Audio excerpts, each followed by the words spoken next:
Walker Buehler, this is a big deal, and I think we need to give it a little play here. What do you know about his injury? Yeah, he's down at least 6 to 8 weeks, and this is when he's right. He's one of the most electric pitchers in the game. And we saw this last week, by the way. We knew he wasn't right. Yonder and I talked about this on MLB Tonight last Friday when it came to Walker Buehler and especially his release point, because his fastball was getting hit.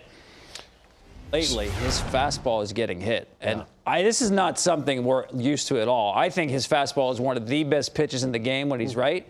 He's not right. This is his release point last year. What I've seen this year, his release point actually is a little bit lower. His extension is greater. This is the same at bat Pete Alonso last year and this year. And it's not quite the same. Let's check out the difference here. Now, his extension is greater, which tells me he's sinking more to his legs. But that release point, just a hair lower. What I really want to dive into, the fact that it doesn't have the same life. When Walker Buehler is right, it's a high-spin fastball that gets over the hands of the hitter. This is not happening. Okay, I went back and I looked at last Friday, pitching to Brandon Crawford, and I'll show you a bat from last year to the same hitter. That was actually the last pitch he threw is 70, and he'll be shut down for a while. Going back to last year, same batter. And not so much the velo, guys. I want to show you his release point and why I think he's been compromised for a while. Check this out here. This is perfect extension. You see how the arm is extended at release? Now look at the angle that's created here, the bend at the elbow. He can't get to full extension.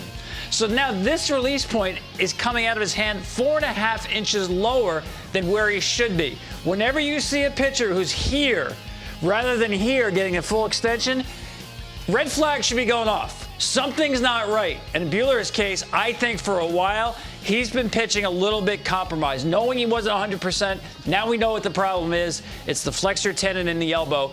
But that was a red flag to me. We saw it again this year, throughout the year actually, where his release point has been lower. And then I saw him Friday night. That confirmed to me, and then obviously they did the exam and found out.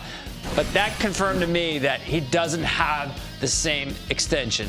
And again, when he's right, one of the most electric pitchers in the game. So when he can't get to full extension, you're going, uh-oh, what's going on here? Okay, so you're talking about a guy who will be the ace of that staff.